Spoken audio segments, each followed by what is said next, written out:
Can I finish my speech? I know you love him, but give me 5 more minutes and I finish what I wanted to say. And he will hear it from here. He's kind enough. Please sit for a second.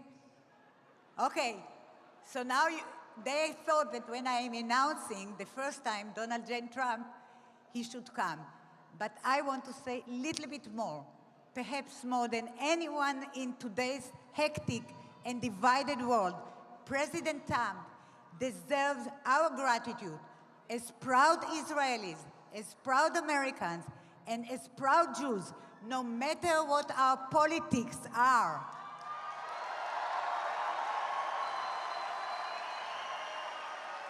Where his predecessors promised, this president has delivered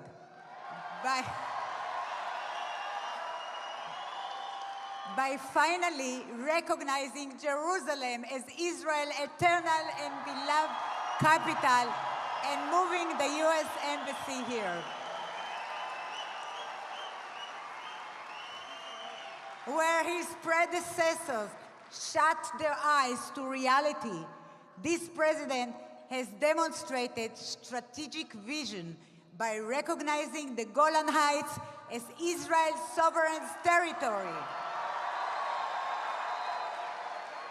And just last month, his administration again made history by declaring that there is nothing wrong and everything is right about Jews living anywhere in the ancient Jewish homeland.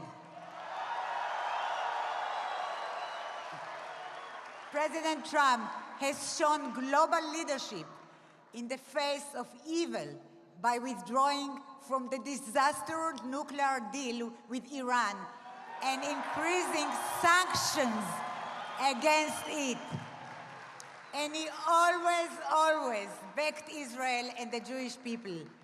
President Trump knows that America stands tallest when it stands with its true friends and allies.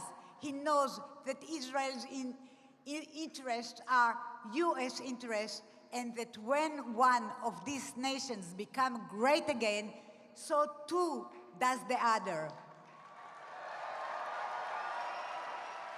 He knows that the red, white, and blue looks terrific flying alongside the blue and white. Star and stripes alongside the Star of David.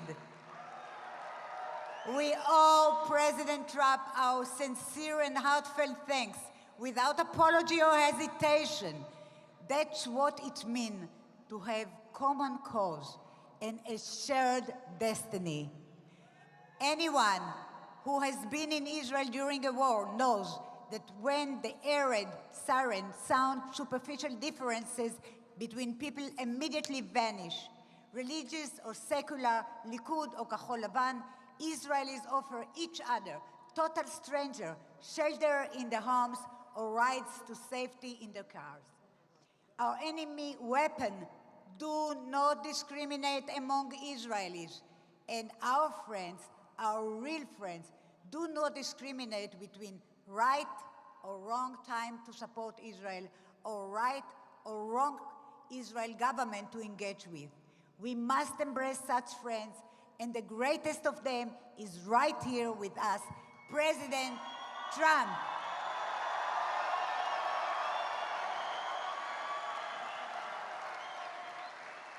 The gratitude we owe him is above partisan politics.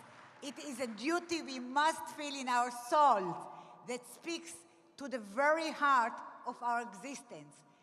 President Trump has already gone down in the annals of the Jewish history.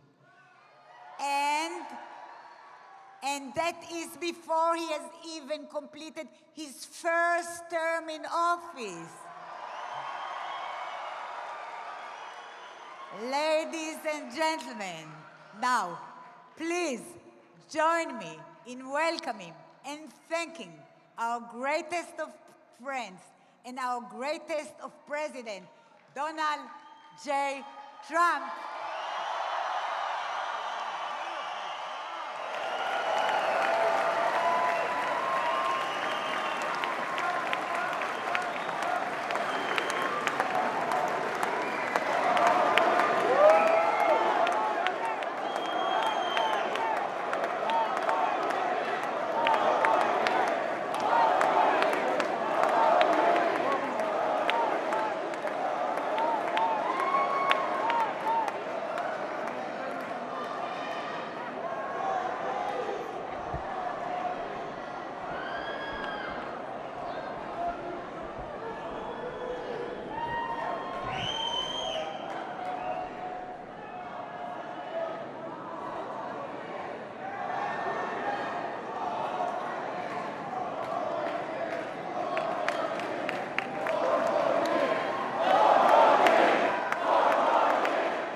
Well, thank you very much, and thank you to Miriam. Thank you. She's so cute. She said, I didn't finish my speech. What should I do? I said, go ahead and finish it. Don't worry about it. Don't let a little music get in your way. And it was a beautiful speech. That was a beautiful speech. Thank you both. These are great people, and they love Israel.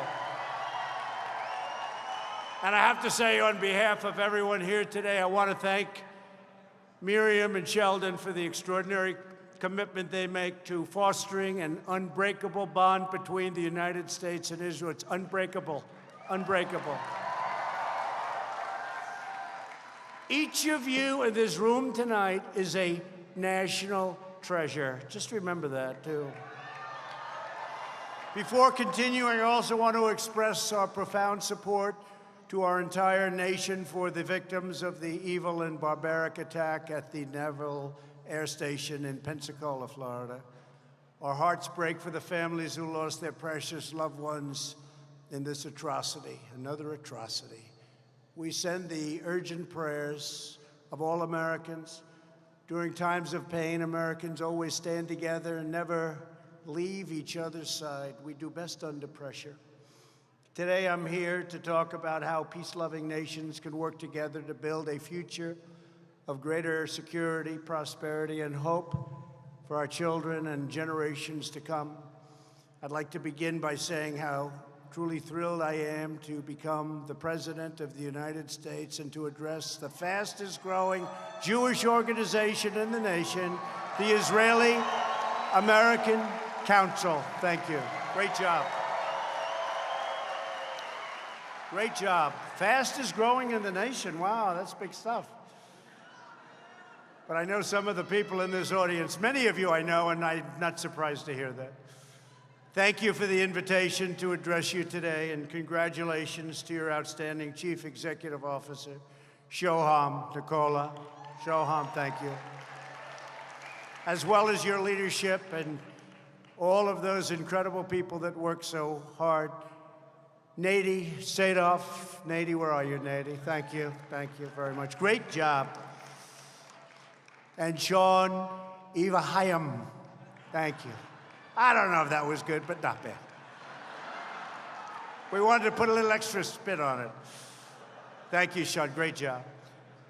We're also grateful to be joined by a group of incredible people that are with you all the way. A friend of mine, a man who's done a fantastic job for this country, Secretary Ben Carson. Ben, where are you, Ben? Ben. Thank you, Ben. Incredible job. And we have two warriors, and they are congressmen, and they're fighting all the time, and they're defending our country, defending your president against oppression. And that's what it is. And our poll numbers keep going up. You'll explain that to me. But they are indeed warriors. Congressman Jim Jordan, Congressman Michael Waltz, please stand up. And we have a lot of politicians here tonight, but I have to ask a man that happens to be a truly brilliant young man. I'm a little bit prejudiced when I say that. But he loves Israel, and he's fighting hard for Israel. He wants to make peace with your neighbors. And a lot of people say that can't be done. A lot of people say it can't be done. It's the hardest of all deals. I love deals, and I used to hear the toughest of all deals is peace with Israel and the Palestinians. They say that's the toughest of all deals, but if Jared Kushner can't do it, it can't be done. Thank you, Jared.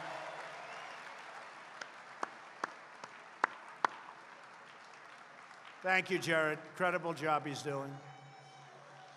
He wants to see that, and he loves Israel, that I can tell you. We're delighted to have with us President Juan Orlando Hernandez of Honduras and the First Lady of Honduras. And I have to tell you, thank you, sir, that President Hernandez is working with the United States very closely. You know what's going on our southern border, and we're winning after years and years of losing. We're stopping drugs at a level that has never happened. Unfortunately, the drugs become worse. They become bigger quantities. You have no idea what's happening. They're being smuggled in from all parts of the world. But we've never had anything like it, and we're building a wall. Now we're up to almost 100 miles. And we're getting a lot of support, not only from Honduras, but from Guatemala, from El Salvador. We're getting tremendous support from Mexico. Mexico's got some difficult problems, as you know, but they are really helping us, and the president of Mexico has become a friend of mine, and he's working hard. Right now, we have 27,000 Mexican soldiers on our southern border telling people you can't come in. You know that, right? That's a good job they're doing. So thank you, and thank you, Mr. President, Madam. Thank you very much for coming. Let me also extend my deep appreciation to Israel's ambassador to the United States, a great gentleman and a friend of mine, Ron Dermer. Ron Dermer. Ron, thank you. Known you a long time, Ron, haven't I? Long before this. Thanks as well to Florida Chief Financial Officer, Jimmy Patronis. Thank you, Jimmy. Thank you, Jimmy. Thank you. Great job. Florida, wow, got a good fan club. Florida Senate President Bill Galvano. Thank you, Bill. Majority Leader of the Florida House, Dane Eagle. Thank you, Dane. And Chairman of the Florida Republican Party, Joe Gruters. Thank you, Joe. Great job. How are we doing, Joe? I think we're doing pretty well, Joe, right? Tells me we're leading every poll. We're doing better than we did on election night, but you know what? We'll take election night. It was just fine. Somebody said we're way ahead. I said, let's just win by one vote. That's okay, too. Now we're way ahead. We're doing good. We're all doing good together. I also want to recognize Israeli Shalva Band for their amazing performance tonight. You're going to hear them again in a couple of minutes. I want to thank you very much. That was a great performance. Millions of people watched their terrific appearance at Eurovision earlier this year. They were incredible, and they are an inspiration to the entire world, and thank you very much. They're going to be back. They're going to be back. This is truly an extraordinary time for America. Our economy is booming like never before, and our people are thriving. You saw what happened yesterday. It was announced that 266,000 jobs were added in November. And that shattered all expectations. They were thinking about 70,000. They were thinking about 90,000, which isn't so bad. 266,000. Plus, they corrected previous months, and you could add that to it. Plus, we created 50,000 manufacturing jobs. Remember the previous administration? You need a magic wand. Well, we're doing great with manufacturing. We're bringing manufacturing back. If you don't have manufacturing, what do you have? Not a lot of good things. But we're bringing manufacturing back. We've created 7 million new jobs since the election. And if I would have said that before, or if I would have said that during the campaign, the fake news media would have gone crazy. They would have said that's not possible. Nearly 160 million Americans are now working. That's the highest ever recorded in the history of our country. We've never had so many people work. Unemployment has reached the lowest level in half a century. America is winning again. America is respected again. America is winning and respected, frankly, like never before. It's happened. Now it's truly my honor to be here this evening to celebrate our progress, to deepen the incredible partnership between the United States and Israel. And it suffered very gravely in the last administration. I don't know if you know that. So many of you voted for people in the last administration. Someday you'll have to explain that to me, because I don't think they liked Israel too much. I'm sorry. I don't think they liked Israel too much. After 8 long years in which our alliance was undermined and neglected, I am happy to report that the United States-Israeli relationship is stronger now than ever before. America and Israel are woven together by history, heritage, and the hearts of our people. We share a love of freedom, democracy, religious liberty, the rule of law, and national sovereignty, and we share that. The story of Israel is a tale of triumph in the face of centuries of oppression and persecution. The Jewish people endured, persevered, and flourished beyond measure, building a thriving, proud, beautiful, and mighty nation in the Holy Land. The friendship between our countries is essential to achieving a more safe, just, and peaceful world. That is why every single day since I took the oath of office, I have stood firmly, strongly, and proudly with the people of Israel. You know that. The Jewish state has never had a better friend in the White House than your president, Donald J. Trump. That I can tell you. For over 20 years, every previous president promised to move the U.S. Embassy to Jerusalem, and they never acted, they never did it, they never had any intention of doing it, in my opinion. But unlike other politicians, I kept my promises. 2 years ago this week, I officially recognized Israel's true and eternal capital, and we opened the American Embassy in Jerusalem, finally.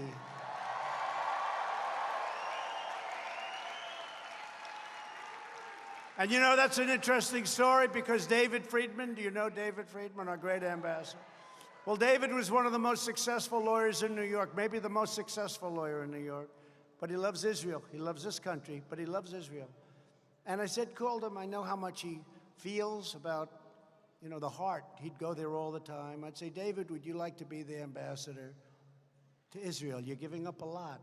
You're giving up one of the great practices in New York City. Would you like it? It took him about 2 seconds to say, yes, that's what I want to do. And he gave up his law practice, gave up a lot of great clients. He became the ambassador. And a lot of conflict was taking place, a lot of bad feelings, a lot of bad will. We have to get the people of our country, of this country, to love Israel more. I have to tell you that. We have to do it. We have to get them to love Israel more because you have people that are Jewish people that are great people. They don't love Israel enough. You know that. You know that. But David Friedman is not one of them, and he went to Israel and immediately made an impact. And then I said, you know, I want to do what no president has done. Many, many presidents said they were going to move the embassy to Jerusalem, and they never did it. And I understand why they never did it. They never did it because when they thought I was going to do it, and when they heard that I was going to make an announcement in 2 weeks, I started getting calls from everyone. I got calls from presidents. I got calls from prime ministers. I got calls from kings and queens. I got calls from everyone. Don't do it. Don't do it, please. Don't do it. It will be terrible if you do it. It will be horrible if you do it. And I heard this from many people.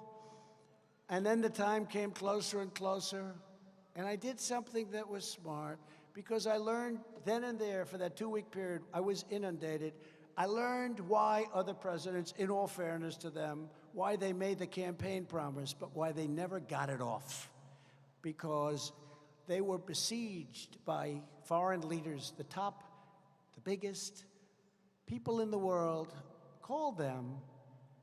You wouldn't believe how many. Some countries you never even heard of were calling. I said, what's that country all about? And about a week and a half out, I said, listen, tell these people I'm going to call them back. I'm so busy.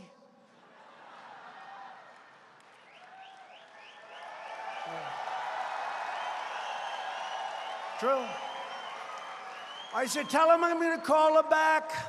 I'll get to them as soon as I can. And 1 week went by, and then 3 days went by, and then I made the announcement at the White House that we're moving the embassy to Jerusalem, and that Jerusalem will be the capital of Israel. Finally, somebody said it, right?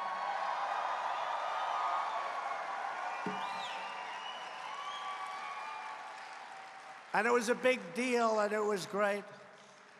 And a day went by, and a second day went by, and there was no violence. I heard there was going to be massive violence.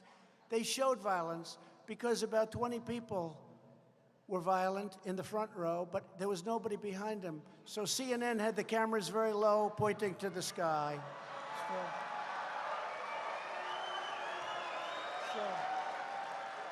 They said massive crowds have gathered.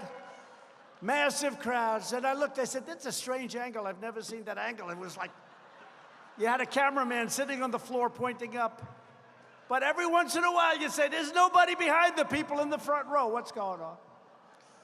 And it was a con. It was fake news as usual. So these days went by, and then I made the phone calls, and I'd call up the kings, and I'd call up the queens, and I'd call up everybody, the presidents, the prime ministers. I'd say, hi, I'm sorry, I couldn't get back to you quickly, but what's up?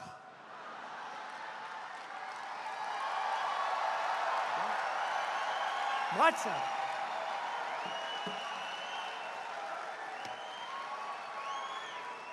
And they said,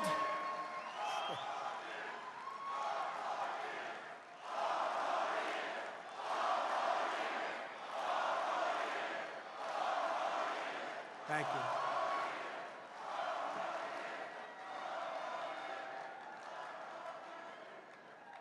Well, I learned all these tricks from Sheldon, so, you know. So I call, hi, King, what's up? What's happening? He said, I wanted to tell you I didn't like you doing that with Israel. Oh, man, I wish I called you back a little sooner. I'm sorry. Call the president. What's up, President? I wanted to tell you not to do that, sir, but you've done it. What can I said, yeah, I wish, you know. I wish I could have gotten you sooner, but I was so busy. I took about 40 of those calls, right? Everyone was the same. I wanted to tell you. I said, but, you know, in the meantime, it opened, and it was, you know, really pretty amazing. It was done. We did the deal. Then we had a problem. We had to build it. And I'm a builder. I'm really a good builder. I really probably do that the best. Some people said, are you a better builder or a better politician? And I thought I was going to say builder, because I really was good, you know? I built good. And then I said to myself, well, let's see, I was a good builder. I was very successful. I did a great job, not a build. But then I got into politics. And I only ran once, and I became president. So I guess I'm a better politician. Right? I don't know. Maybe I'm a better politician. I don't know. Maybe I'm a better politician. I don't know. But I'm a good builder. So we now have the designation, and one of the generals, good general, came in front of me, sir, would you please sign this order? And you know, in the United States, plenty of money, this is the most beautiful orders you've ever seen. You know, I'm used to signing just like a piece of paper, but now you have these gorgeous books that are solid leather, and everything's leather, leather, leather, beautiful. Everything's beautiful. These are like notes that don't even mean anything to me. I don't use them. Like, look at that. Isn't that beautiful? I'm used to getting a piece of paper, but this is the way they do. So they bring in this gorgeous folder, twice the size of that. I said, what is this? Sir, this is for the embassy in Israel. I said, well, we just announced it, so what is it for? We're looking for land, but this is a commitment to spend $2 billion. I said, $2 billion? It's like a one-story building, right? Sir, we're looking for land, and we have some locations that we think are very good, but it's very expensive in Jerusalem, sir. But we have the right to go up to $2 billion, sir. And I had the first name. I had Donald signed. Then I heard it was $2 billion for the embassy, and I stopped signing it. And I called David Friedman. I said, David, I need some help. I just approved an embassy. They want to spend $2 billion to build the embassy, and I know what that means. You're never going to get it built. It'll take years and years. I said, you know what's going on? Yeah, they're looking at terrible locations. There are no good locations. You know why? Because we had the best already. We were there first, right? We were there early with you. He said, you know, but could you give me 2 days, sir? I'd like to take a look and see. She calls me back 2 days later. So we're going to spend $2 billion. And one of them is going to buy a lousy location. A lot of you are in the real estate business because I know you very well. You're brutal killers. Not nice people at all, but you have to vote for them. You have no choice. You're not going to vote for Pocahontas, I can tell you that. You're not going to vote for the wealth tax. Yeah, let's take 100% of your wealth away. No, no. Even if you don't like me, some of you don't. Some of you I don't like at all, actually. And you're going to be my biggest supporters because you'll be out of business in about 15 minutes if they get it. So I don't have to spend a lot of time on that. But David calls me back and he goes, sir, he always used to call me Donald. Now he can't help but call me President. I said, David, call me Donald. Yes, yes, Mr. President. I can't do it, sir. That's respect for the office, right? Maybe it's respect for me, but I've known him a long time. He goes, Mr. President, I don't feel, I have many friends like that. Richard Lefrak, Steve Roth, Steve Wynn. He calls me Mr. President. He always called me Donald. And they always return my call immediately upon the call being made. They used to take a day, a half a day. Now I call back. Give me Steve Wynn, please. He's on the phone. They're great people. But David calls you, Mr. President, I have good news. What's the good news? Tell me, I need some good news. I got people trying to impeach me. Don't forget, this has been going on for 3 years. This is before, I think maybe before I started coming down on the escalator with that beautiful First Lady. Is she an incredible First Lady? Think of it, I'm coming down the escalator, and people behind my back are trying to do a subversion of government. Think of that. That's what it's about. And we have, by the way, before, Jim Jordan, please stand up. Michael Waltz, please stand up, Congressman. Michael, Jim, warriors. I don't know if you have any other warriors in here, Congressman, but they are warriors. Support them. Support them. Support them. So the ambassador calls up, Ambassador Friedman, goes, sir, I have good news. What? By this time, you know, it's 2 days, so I'm thinking, I'm on to the next subject. Deal makers know what I'm talking. I'm like already on to the next. What? He said, you know, you asked me to check on the embassy in Jerusalem. Well, we already own a site that's much better than any site that's ever going to be bought. It's bigger, better, has better views. It's the best site in Jerusalem. And we can have setbacks, everything else. He said, I have more good news, sir. There's already a building on it. And we can take that building and renovate it. I said, no kidding. That sounds good to me. I love renovation because if you're smart, renovation costs you much less. If you're stupid, it costs you much more. You ever hear these guys, oh, it's more expensive to renovate a building. How do you figure that? You have a frame. You have the walls on the exterior built. I mean, how does it cost you more? If you're stupid, it costs you more. But David's smart, so he calls me. So they were going to do $2 billion, right? So David calls. We have the biggest site, the best site. It's already there. It's a building. It's mostly not occupied. And sir, we could redo it, I think, for $200,000. And it's the first time in my life I've ever said this. I said, David, that's too cheap. It doesn't even sound good. You got to go more. Usually I'm trying to cut price. But for $200,000, I said, what the hell kind of, hey, David, make it like $500,000. We'll do it for $500,000. And then I have a friend, Ron Barron, nice guy. You know Ron Barron, wealthy guy. He's in a beautiful building, and his office has a wall opposite the elevators going into his 40th story, 50th story of this office building. Very successful guy. He's got Jerusalem stone. Did anybody ever hear Jerusalem stone? And he drives me crazy. Every time I go to his office, he says, look at the Jerusalem stone. He's been saying it. I said, Ron, you've told me that 10 times. But I've heard Jerusalem stone for 10, 15 years, right? Look at it, Donald. I'm getting off the elevator. I said, Ron, I've seen a lot of stuff. But this is Jerusalem. He comes from Jerusalem. So I say to David, David, let me ask you a question. Jerusalem stone. Let's do the whole damn building in Jerusalem stone. You got so much Jerusalem stone? I said, is it available, David? He said, we have so much, we don't know what the hell to do with it. So he has a wall opposite the elevators, rich guy, and I got a whole damn building made out of Jerusalem stone.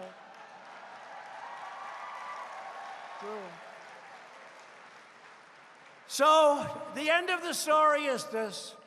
I say, David, let's go. He calls me up in 3 months. He said, sir, the building's just about done. I said, good, how much? Less than 500,000. It's all Jerusalem stone. We have an opening. Now, but think of this, right? So we're going to spend $2 billion. It wouldn't be built, Sheldon, for 10 years, 50. Don't forget, at some point, whether it's 5 years from now, 9 years from now, 13 years from now, I'm doing this to drive the media crazy. Because a lot of them say, you know he's not leaving, don't you? One of these characters, these people are so stupid, one of them said, you know he's going to win, don't you? And you know, at the end of his second term, you know he's not leaving.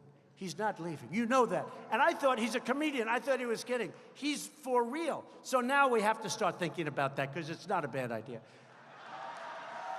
No, but these people are going crazy always. When they all scream 4 more years, I always say, make it 12 years and you'll drive them crazy. 12 more years. But if I don't get the building built, it's never going to get built, because you're going to have some guy like Obama or Crooked Hillary. By the way, could you imagine Crooked Hillary Clinton I'm telling you a story, what happened, right? We're going to spend billions to build this embassy, and we built it for less than $500,000 in a better location that we already own. We were there a long time ago, had it a long time. Could you imagine her saying, let's see if we can build it for $493,000 instead of $2 billion? Okay. Number one, it would have never been designated. It wouldn't have happened. So she wouldn't have to worry about building it, because it would have never happened. But I am honored to say that we went there, we cut the ribbon, the building is totally gorgeous. Maybe someday you'll build a new one. I wouldn't advise it. I'd say fix it up and do a job. But you've got a beautiful embassy. It's in Jerusalem, and you have something that you've always wanted. It was a great, great day. And to support Israel's security, I've also recognized Israeli sovereignty over the Golan Heights. And that was another thing that was going to take. Every president said that also. Not with the same aptitude and not with the same strength of what they were saying about Jerusalem and the capital, but they were all talking about Golan Heights. It's been worked on for exactly 52 years. People would have summits over the Golan Heights. They'd fly in, they'd stay for 2 days, they'd negotiate, leaders of countries. For 52 years they'd do this. They'd have summits every 2-3 years, talk about the Golan Heights. I said to David, tell me about the Golan Heights in 30 seconds or less. He said, it's high, it's important, it's sovereign, it's security. I said, what do you think, David? He said, I think you could do it. I can't believe you're even asking me this question. Where did you come up with this idea? I said, I've been hearing about it for years. 52 years, and I get bing, and we did it. It was done. It was done.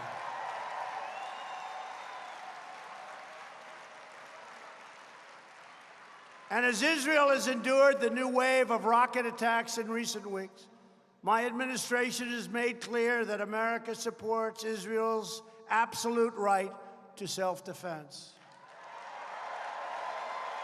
We've also called for the release of Israeli hostages and the return of the remains of Israeli soldiers captured by Hamas terrorists in Gaza.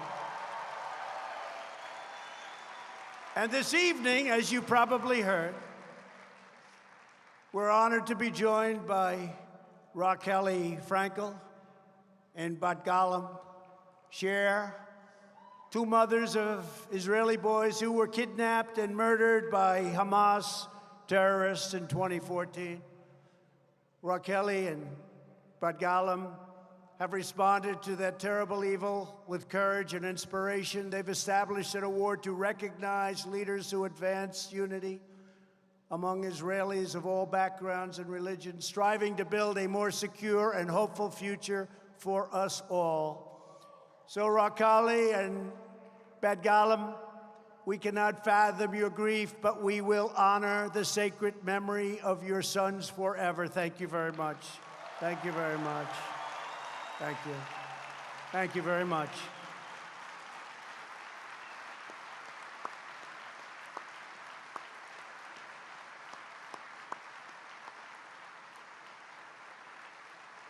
Thank you very much. To combat these wicked extremist organizations, I signed legislation to withhold U.S. taxpayer dollars from the Palestinian Authority until they stop rewarding terrorists with blood money. Another thing that no other administration would do, I would say to them, I went back and spoke to negotiators, because for years and years they've been trying to make this deal. I said, did you ever hold back the money? They said, no. Why? We didn't think it was right to do. I said, I do. I do. So we don't pay anything anymore. And we look forward to the day when we can help out. But right now, if they're going to say bad things about us, if they're going to do evil acts, we're not paying it. And that's the way it is. That's the way it is. It's a lot of money. Almost $600 million a year. So we withhold it, and hopefully we'll work a deal and everybody will be happy. But I don't know how the hell you negotiate a deal when you're paying them money. How did that happen, Sheldon? Who was negotiating that deal, Sheldon? It wasn't you, I can tell you. That was one of my first things. I said, how do you do that? You have this deal, you're paying hundreds of millions of dollars, and they're saying bad things. No, that's not the way. They're not the only country I've done that to. We've done that to numerous countries. Across the Middle East, my administration has made historic progress to crush the depraved and sinister forces of radical Islamic terrorism. When I took office 3 years ago, ISIS controlled more than 20,000 square miles in Iraq and Syria. That's the equivalent of the state of Ohio in size. Today, the ISIS caliphate has been 100% obliterated, 100%. And just a few weeks ago, U.S. Special Forces, incredible soldiers, brought the world's #1 most wanted terrorist to justice. The monstrous animal known as al-Baghdadi, the founder and leader of ISIS, is dead.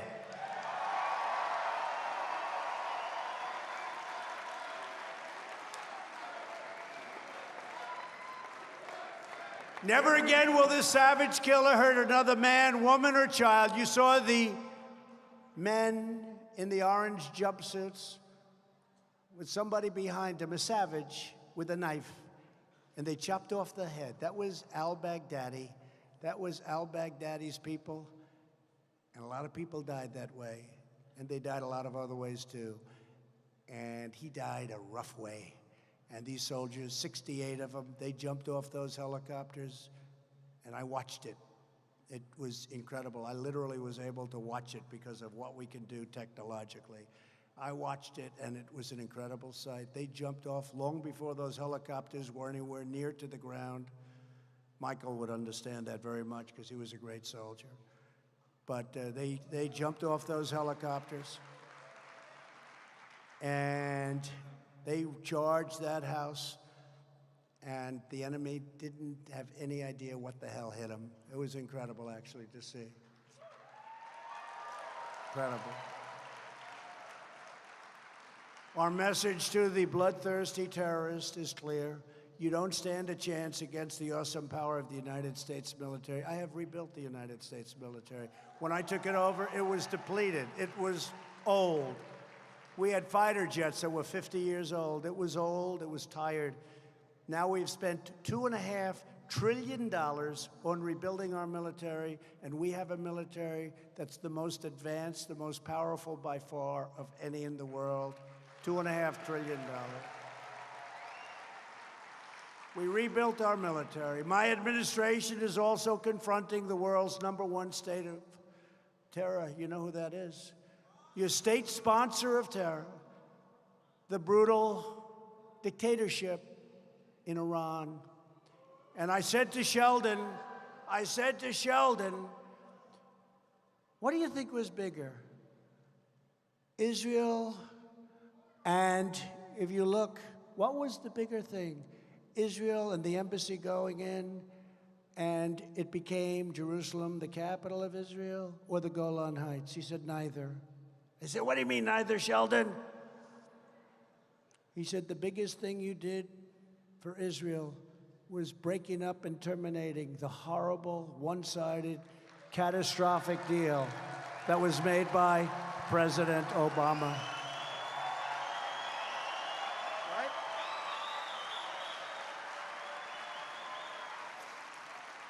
I said, I never thought of it that way, Sheldon, but I agree with you. If you want to know the truth, I agree with you. We paid $150 billion to Iran, $1.8 billion in cash. We got nothing. But that's a different country today. That doesn't mean they're going to come out and hit, and they might not. But they have riots all over their country. They don't have money. We put sanctions on them, the strongest sanctions ever imposed on a country. And let's see what happens. Their GDP went down 25% this year. 25. Nobody's ever even heard of that. So we'll see. And you know what? Can never give them a nuclear weapon. We can never do that. We can never do that. But maybe we'll be able to make a deal. The regime funds violence and chaos and mayhem throughout the region, but the greatest victims are its own people. In recent weeks, we've seen the Iranian people rising up to reclaim the noble destiny of their nation. In response, the dictatorship has killed hundreds and hundreds and probably thousands of those people. Probably thousands. You know, they turned off the internet. There's no internet. There's no form of communication. I believe thousands of people have been killed. Thousands and thousands of people have been arrested.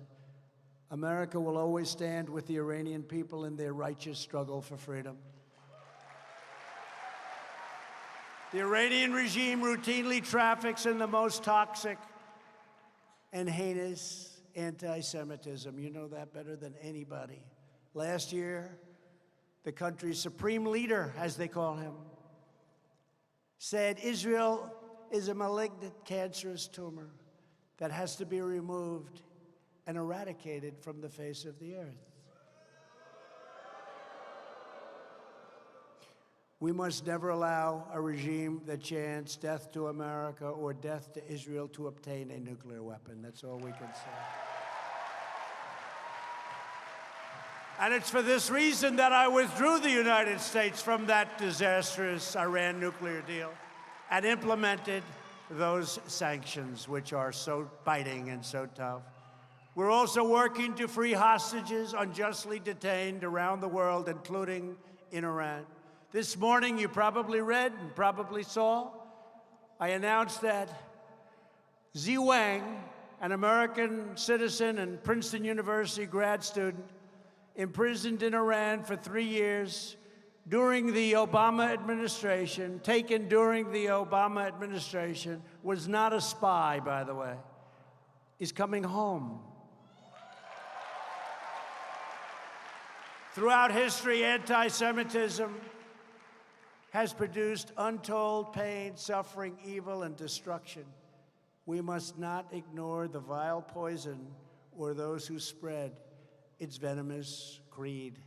My administration is committed to aggressively challenging and confronting anti-Semitic bigotry in every resource and using every single weapon at our disposal. Roughly 80 times this past decade, the United Nations Human Rights Council has denounced Israel while ignoring many of the worst human rights abuses anywhere in the world. To call out this egregious hypocrisy, I withdrew the United States from the UN Human Rights Council. Recently, the European Union Court of Justice has also tried to discriminate against products made in Israeli settlements, advancing the agenda of anti-Israeli boycott, divestment, and sanctions movement, or commonly known as BDS. You know all about it. You know all about it, right? My administration has now corrected a long-standing injustice by officially declaring that international law does not prohibit civilian settlements in the West Bank. And as president, I want to be very clear, my administration vigorously condemns the BDS campaign against Israel. But sadly, BDS has also made disturbing headway on American college campuses. You know that, don't you? Here with us today is Adela Cojab, a recent graduate of New York University, who courageously stood for Israel in the face of hostility and bigotry. Incredible hostility and incredible bigotry. Adela, would you please come up and quickly, or not quickly, any way you want, share your story. Please come up.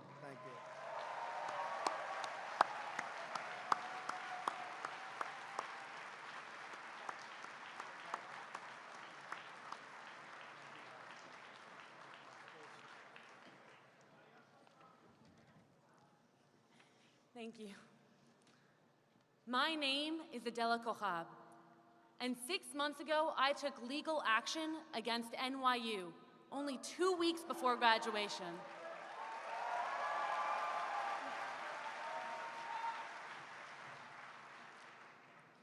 My university failed to protect its Jewish community from ongoing harassment, from attacks on social media, to resolutions on student government, to boycotts, flag burnings, and physical assault. The physical assaults ended in 2 arrests, and the university didn't stand idly. Instead, they gave an anti-Israel hate group the President's Service Award, the highest honor you can receive as a group on campus.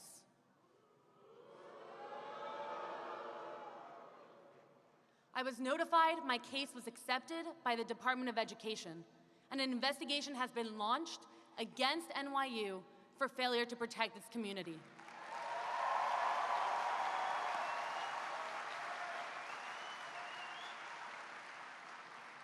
To all of the students in the audience today, don't be afraid to stand up, because you deserve better.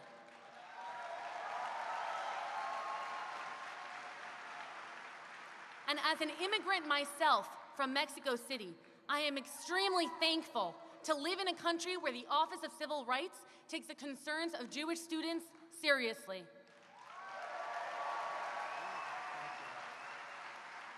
Thank you, Mr. President, and thank you all for supporting the work that we do on campus.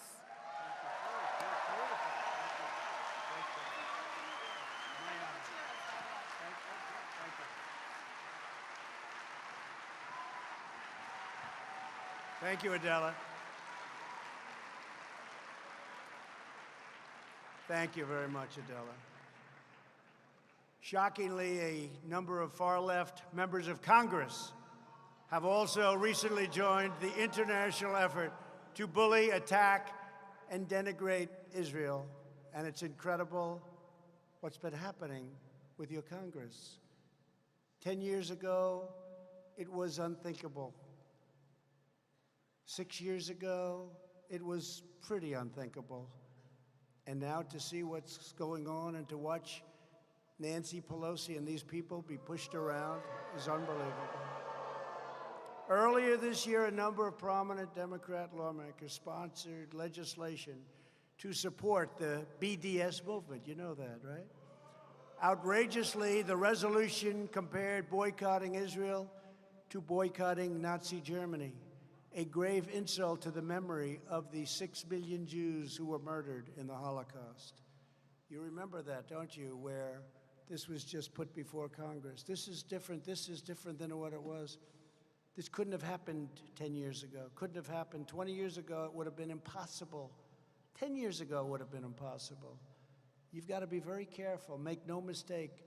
Radical lawmakers who support the BDS movement are advancing Israel and anti-Semitic propaganda, and Americans will not stand for it. We're not going to stand for it. We've also seen far-left members of Congress proliferate dangerous anti-Semitic rhetoric. You've seen it. It's rhetorically and morally unacceptable. One lawmaker even wrote that Israel has hypnotized the world and said support for Israel is all about the Benjamins. You heard that? And I'll be honest, that's one of the nicer statements. Far worse, she said far worse than that, and so did others in Congress. My administration strongly opposes this despicable rhetoric, and as long as you're, and I am standing before you, as long as I'm your president, it makes no difference. It's not happening, okay? It stops at my desk. I said in my State of the Union address last year, with one voice, we must confront this hatred anywhere and everywhere that it occurs.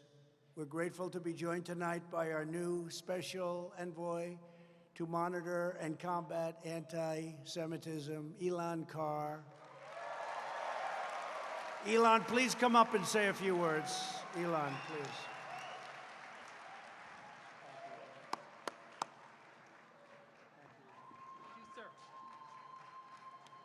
Thank you, Mr. President. And thank you for making the fight against anti-Semitism what you always call the vile poison of anti-Semitism. That's exactly what it is. Thank you for making this fight a top priority for our country. My friends, these past few weeks point to the breadth of the work that we're doing. I recently returned from Germany, where I met with leading law enforcement and justice officials from 7 separate German states to coordinate our efforts to prosecute and punish anti-Semitic hate crimes. In that same trip, I was in London, and I addressed an audience in the British Parliament about rising anti-Semitism in that country. And then in Paris. In Paris, we worked together with parliamentarians to advance a bill to adopt the formal International Holocaust Remembrance Alliance definition of anti-Semitism, and I want to thank the French National Assembly for passing that by a 2/3 margin. And during those same weeks, I was on interagency phone calls and conferences with Washington to address the appalling anti-Semitism rising on college campuses, as we just heard, across America and across the world. These are only the most recent examples of the multi-front battle we're waging. At the President's direction, we are simultaneously confronting far-right ethnic supremacy, radical left Israel hatred, and militant Islam. And with the Trump administration's continued leadership, I'm hopeful that we will roll back this rise in anti-Semitism, both here at home and abroad. Thank you all for your partnership in this vital work. Thank you, Mr. President, for everything you are doing to fight anti-Semitism, to protect the Jewish people throughout the world, and to support the State of Israel. We are in your debt. Thank you so much.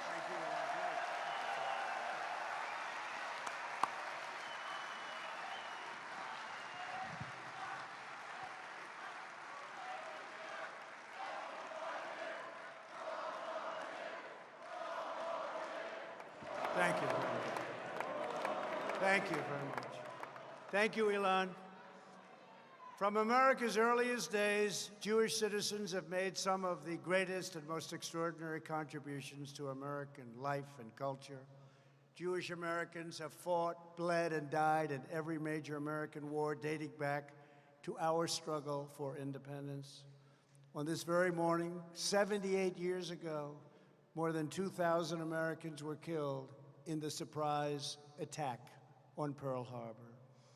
3 days after that attack, a Jewish American airman from Brooklyn, Master Sergeant Meyer Levin, was among the first Americans to bomb a Japanese warship.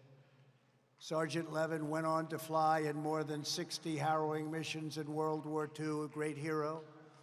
In 1943, he volunteered for another dangerous mission. On his way back, he and his crew were caught in a violent storm, and their plane began to stall. Sergeant Levin's final act was one of selfless sacrifice.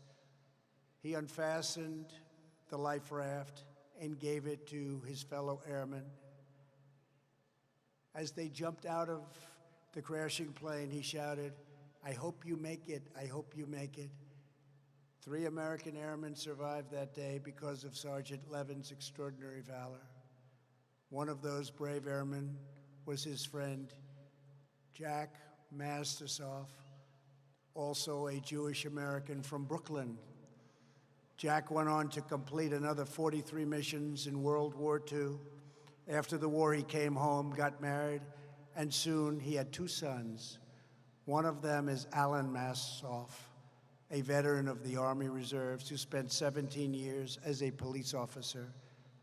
Alan would not have been born without Sergeant Levin's bravery, and Alan joins us here tonight. And Alan, I will tell you, your presence this evening testifies to the love and the strength of a great American hero.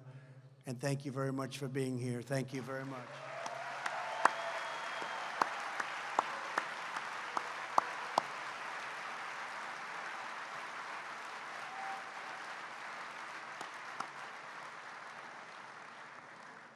Thank you, Alan.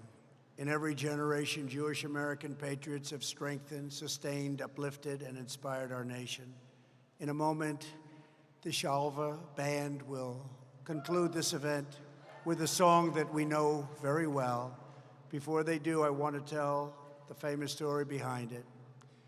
In 1918, a young Jewish American soldier stationed at Camp Upton in New York wrote a prayer in the form of a song.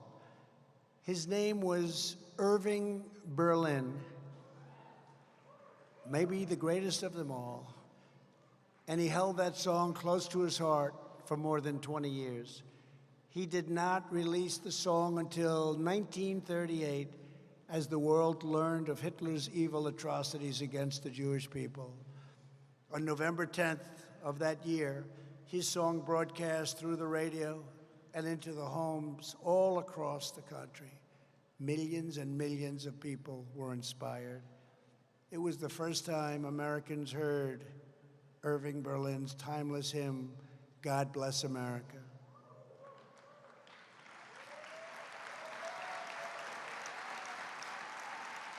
These words became the prayer of our nation, the prayer that traveled to the islands of the Pacific, to the beaches of Normandy, and all the way to Nazi territory, where American soldiers opened the gates of concentration camps and liberated Jewish survivors. It's the prayer that Americans sang as we faced down communism and as we came together as one nation after 9/11. It's the prayer that still unites us today, and the hope that burns bright in our hearts, because we are proud American patriots. We love this magnificent nation with every ounce of our strength, spirit, and soul. So tonight together, we ask that God bless our military. We ask that God bless our veterans. We ask that God bless our cherished ally, the State of Israel. And with our flag waving high, our people standing tall, and our faith forever strong, we say our prayer once more: God bless America, our home, sweet home.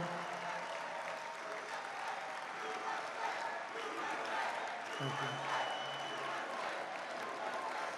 Now I'd like to ask the Shalva Band back to the stage for a very, very special performance. Thank you very much. Thank you, everybody.